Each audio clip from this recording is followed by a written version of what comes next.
Big news में बात करिए વધુ એક મહત્વપૂર્ણ સમાચાર અમદાવાદ તરફથી સામે આવ્યા છે। આજે જે રીતે હાર્દિકની સુનાવણી થવાની હતી, હાઈકોર્ટમાં હાર્દિકે જે અરજી કરી હતી તેની ઉપર આજે સુનાવણી હાથ ધરવામાં આવવાની છે।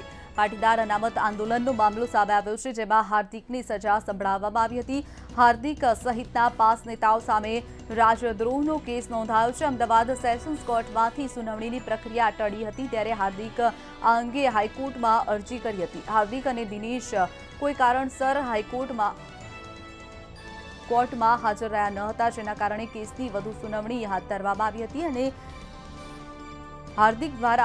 हार्दिक जे रीते हाल कोंग्रेस में जोड़ाई गयो छे अने हार्दिके पोरबंदर सीट उपरथी जामनगर सीट उपरथी लड़वानी जे पोतानी तैयारी दर्शावी छे, त्यारे तेणे हाईकोर्ट में अरजी पण करी हती।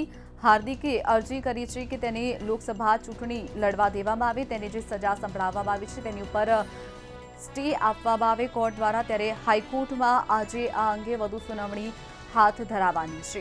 आज सुनावणीनी प्रक्रिया हार्दिकना वकील द्वारा आ सुनावणीनी मांग करवामां आवी छे।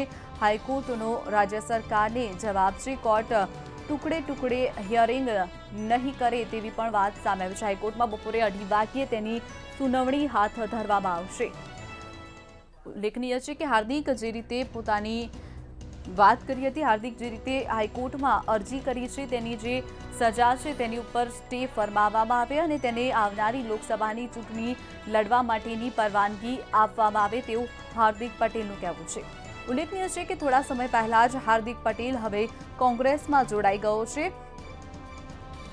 आंदोलनकारी तरीके उभरी आवेल नेता हार्दिक पटेल हवे कोंग्रेस में जोड़ाई गयो छे अने तेने आवनारी 2019 लोकसभानी चूंटणी लड़वाना पूरेपूरा मूडमां छे, त्यारे तेनी उपर जे राजद्रोहनो केस चाली रह्यो छे तेने जे सजा संभळाववामां आवी छे तेने लई अने आ सजा उपर हाईकोर्ट द्वारा स्टे फरमाववामां आवे तेवी मांग करवामां आवी छे। जोवानुं रहेशे के आजे हाईकोर्टमांथी शुं सुनावणी थाय छे, जे तेना उपर हार्दिकनुं भविष्य अटकेલું છે।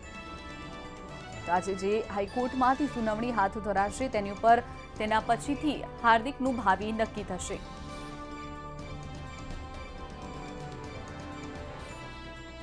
बात करिए अंगे વધુ માહિતી માટે મંતવ્યના સંવાદદાતા રિઝવાન શેખ આપણી સાથે ગુજરાત હાઈકોર્ટથી જોડાઈ ગયા છે। રિઝવાન, જણાવશો જે રીતે આજે હાર્દિકની સુનાવણી હાથ ધરવામાં આવવાની છે ત્યારે શું છે અંગે વધુ માહિતી અને હાર્દિકને રાહત મળી શકે છે કે કેમ?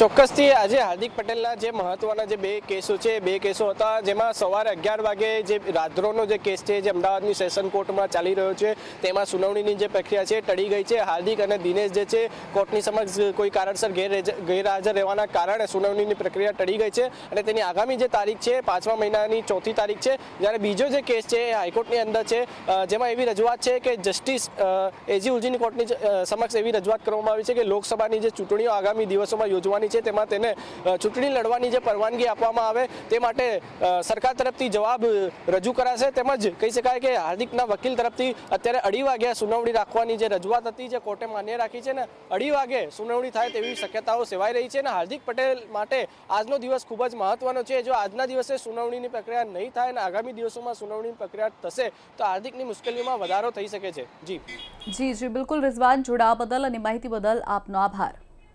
तो बात करिए जो आज सुनावणी जे हाईकोर्ट में हाथ धराशे तेनी उपर हार्दिकनुं भावी नक्की थशे।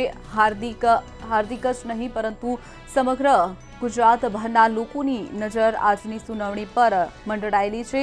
जोवानुं रहेशे के हाईकोर्ट तरफथी शुं सुनावणी करवामां आवे छे। आजनी जे सुनावणी हाथ धराशे तेनी उपरथी हार्दिकनुं भावी नक्की थशे के हार्दिक आवनारी लोकसभानी चूंटणी लड़ी शकशे के केम ते अंगे आज ख्याल आवी जशे।